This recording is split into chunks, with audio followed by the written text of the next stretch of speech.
کروڑوں سال پہلے زمین پر ایسے جاندار بستے تھے جو کہ صحیح معنوں میں زمین کے بادشاہ تھے، یہ تھے ڈائناسورز، بہت بڑے اور بہت طاقتور، لیکن پھر اچانک سے یہ ہمیشہ کے لیے صفائے ہستی سے مٹ گئے۔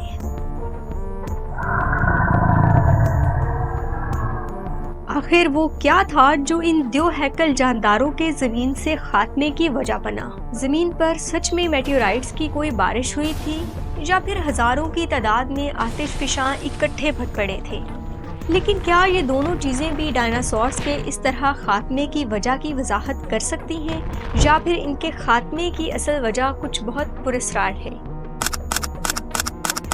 ڈائناسورز کی تباہی سائنسدانوں کے لیے دہائیوں سے ایک معمہ بنی ہوئی ہے، اور اس مسٹری کو حل کرنے کے لیے کئی نظریات پیش کیے گئے ہیں۔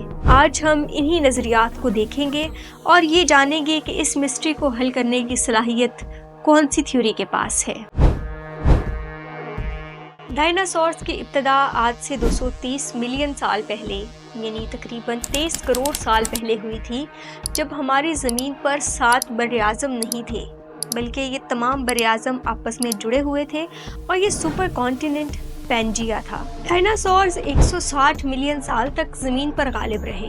مشہور پیلیونٹولوجسٹ اسٹیفن بروسٹ اپنی کتاب دی rise and fall of dinosaurs میں لکھتے ہیں کہ ڈائناسورز چھوٹے چھوٹے پروں والے ریپٹر سے لے کر عظیم الجثہ ساروپودز پر مشتمل تھی۔ یہ مخلوق اپنے دور کے حالات میں مکمل طور پر ڈھل گئی تھی، لیکن پھر آج سے 66 ملین سال پہلے میکسیکو میں ایک بہت بڑا ایسٹیرائڈ گرا۔ اس ایسٹیرائڈ کا سائز تقریباً 10 کلومیٹر تھا، اور اس کے گرنے سے زمین پر جو گڑھا بنا وہ 200 کلومیٹر بڑا اور 1 کلومیٹر گہرا تھا۔ اس ٹکراؤ کو چکسولپ امپیکٹ کہتے ہیں۔ یہ تھیوری سب سے پہلے لوئس الویرز اور والٹر الویرز نے 1980 میں پیش کی تھی۔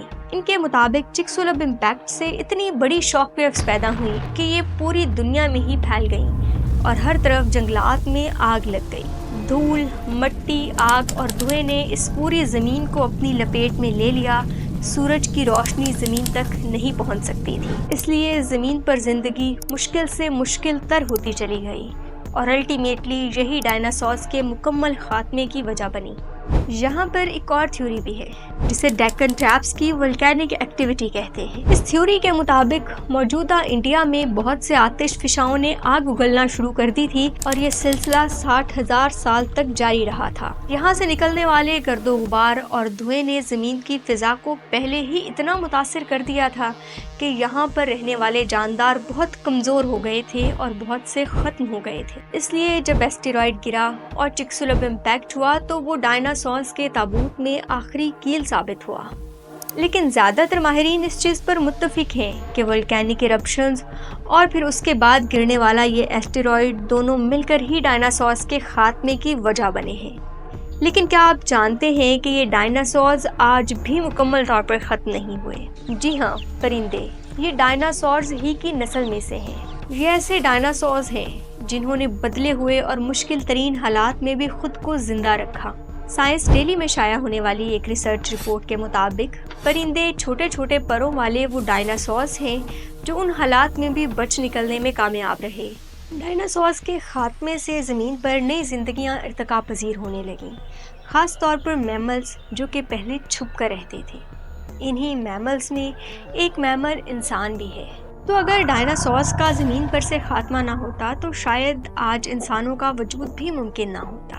ناظرین، ڈائناسورز کا یوں تباہی کا شکار ہونا ہمیں یہ سوچنے پر مجبور کرتا ہے کہ زمین پر زندگی کتنی ناپائیدار ہے، کتنی غیر یقینی ہے۔ کوئی بھی ایک واقعہ اس دنیا کا نقشہ ہمیشہ کے لیے بدل سکتا ہے۔